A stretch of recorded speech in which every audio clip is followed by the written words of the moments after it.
அனைவருக்கும் வணக்கம். ஸோ இது வந்து பார்த்திங்கன்னா ஒரு அவேர்னஸ் வீடியோ தான். ஸோ எஸ்டர்டே வந்து பார்த்திங்கன்னா எங்களுக்கு ஜியோ மார்ட்டில் வந்து நாங்கள் ஆர்டர் போட்டிருந்த பெப்பர் பவுடர் வந்து ரிசீவ் ஆனிச்சு. ஸோ இது வந்து நாங்கள் ஆஸ் யூஸ்வல் வந்து வாங்கி வச்சுட்டோம்.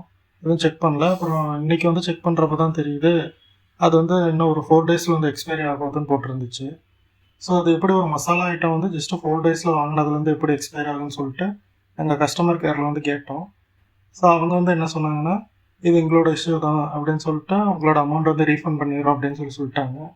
ஸோ இருந்தாலுமே பார்த்தீங்கன்னா ரீசெண்டாக இதுமாரி ஒரு விஷயம் வந்து ஆன்லைனில் போயிட்டு தான் இருக்குது. ஆன்லைன் ஷாப்பிங்கில் வந்து ஸோ எக்ஸ்பைரி ஆன ஐட்டம்ஸை வந்து செல் பண்ணுறாங்க கஸ்டமருக்கு. ஸோ இப்போ வந்து வீட்டில் பெரியவங்க குழந்தைங்க எல்லோரும் இருப்பாங்க. இப்போ எக்ஸ்பைரி ஆன ஒரு ப்ராடக்ட்டை இல்லை ஃபுட் ஐட்டம்ஸை இன்டேக் பண்ணுறப்ப அது எவ்வளோ பெரிய இஷ்யூ ஆகுன்னு உங்களுக்கே தெரியும். ஸோ அதனால் இந்த மாதிரி ஆன்லைன் ஷாப்பிங் பண்ணுறப்ப மேனுஃபேக்சரிங் அண்ட் எக்ஸ்பைரி டேட்டை வந்து கன்ஃபார்ம் செக் பண்ணுங்கள். தேங்க்யூ.